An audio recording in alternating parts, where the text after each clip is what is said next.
this session. I'm Raushan Kumar Singh, and Yayati Pawan Kumar and Dr. Sudipta Mishra are my co-authors, and my paper title is about Undermining Live-Feed ML Object Detection Accuracy with EMI on Camera Sensors.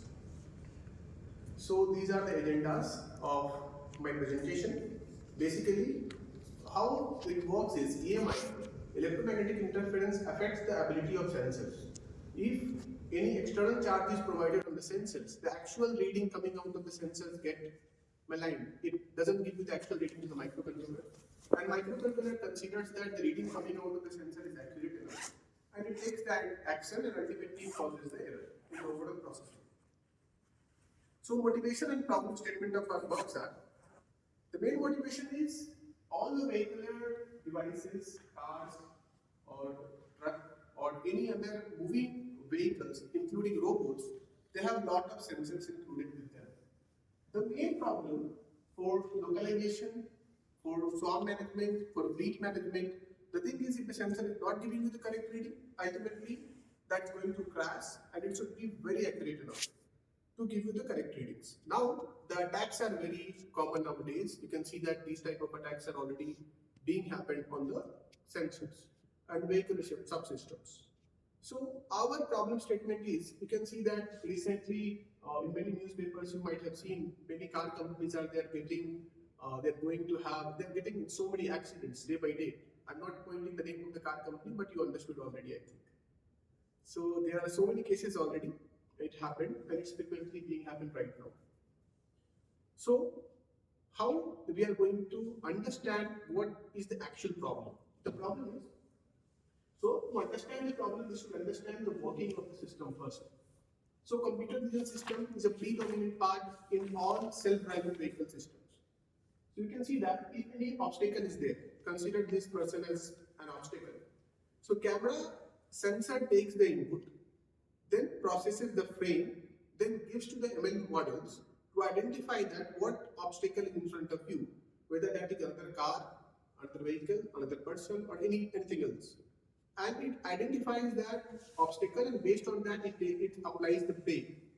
Now, it gives the command to the, once it is identified that what obstacle is available, it gives the control commands to the actuators, and actuator applies the brake, and that is called a successful control. Think when camera sensor itself is giving the wrong reading. If electromagnetic interference is applied, then camera sensors will be getting additional voltage, additional charges, and ultimately it will be giving the distorted frames to the machine learning models. Now, machine learning model getting the distorted input itself will not be able to tackle the situation, and ultimately it will give you the faulty reading to the overall decision will be defective. Okay, it will be tampered, and ultimately the accurate command won't be given to the microcontrollers to control the actuators. So brakes won't be applied on time, and this will cause the accident. So you can just I can mimic the situation. I can compare it with a person who is drunk and is driving the car. So what will happen? The person will take some time to apply the brake. The same thing will happen to the self-driving vehicles. It will take time and accident will ultimately happen. So our major objectives are, the first objective is we have to analyze the impact of EMI attack on computer vision systems. That is first, because that is the predominant part of all vehicular subsystems. Then we have to evaluate pre-trained ML model ability to correctly identify obstacle amidst EMI-induced confusions. Like EMI is creating the confusion, still how resilient your machine learning model is against these EMI attacks. Then we need to investigate EMI attack post-impact, documenting FPS, drops, detection accuracy errors, and other severity. Means how it's happening, whether latency is increasing, detection capability drops, and what happens to the accuracy of detection. So these we need to analyze. Then finally we have to propose some solutions. So we have designed the attack scenario. It should be similar to self-driving vehicle systems where computer vision is involved.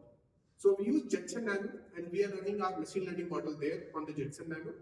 And in front of our camera, if any obstacle is there, it has to detect and it has to report to us. That is the thing. Then attack equipment and its effect. This electromagnetic interference transmission device is made by me. This this is producing a lot of EMI, and I have used a 20,000 volt power source inside, and you can see that the effect is available on this DSO. You can see that general straight line, when this attack is applied, the additional pulses are being created there. So sensor is not giving the correct reading because of this. So what ultimate result we are getting? So when we applied this EMI attack on the camera sensors, we got, so for everything, for every result, we have taken the result in two different settings, indoor setting and outdoor setting. It means lab setting and actual environment setting. So this is indoor setting. In this you can see that in normal scenario, frame per second drops. That is already dropped here after attack, and this is for outdoor setting. So in both the cases you can see the frame per second processing each frame is getting disturbed. Then in the case of latency, you can see the latency also increased in indoor case and in outdoor case, in both the cases. To take the decision, it's taking more time now. Same happens with the accuracy. The accuracy of detection also drops in indoor and outdoor setting both. Then attack detection and proposed solution. So I have created this device. So far you will be amazed to know that in not even any car all over the world, there is no EMI detection unit.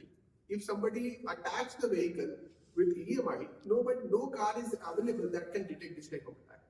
So I have created one device. This coil you can see, if any type of attack is, any type of EMI attack is charged on the car, this electrical device, this antenna will detect that one, and it will show you the intensity. So this can be reporting to the OBDs, on-board diagnostic unit of the car will identify that somebody is trying to take the car in control.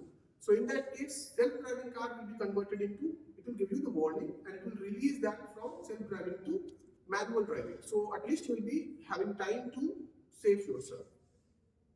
So these are the possible solutions. Multi-sensor system integration, we can integrate multiple systems of sensor to take double take of input of data. Then sensor fusion, multiple sensors will be working together to take the input. Noise cancellation, closing circuits. So it will just reduce the effect of EMI, and minimize loop to minimize EMI. Means multiple wires should not be there, wiring should be minimized to reduce the effect of EMI on the overall system. So what outcome we are getting? So results are, camera sensors are prone to EMI attack. Inputs from camera to ML system can be affected. What is the main output? Output is FPS drops, latency rises, and accuracy also drops when EMP is applied on camera sensors.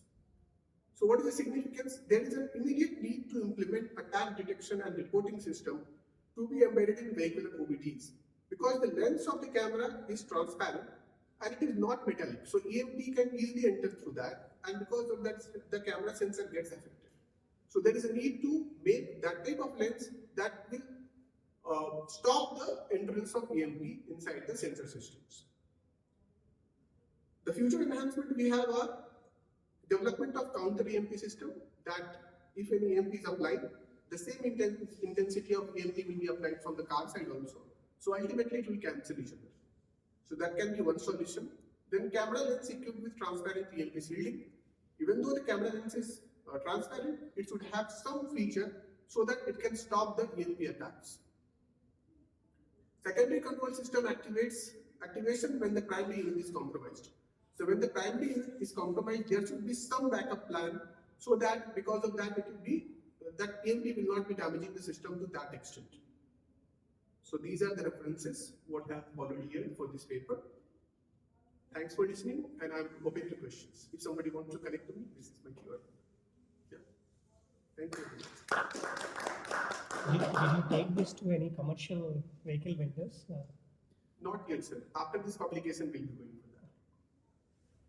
Yes. What is the frequency range of your EMI detector?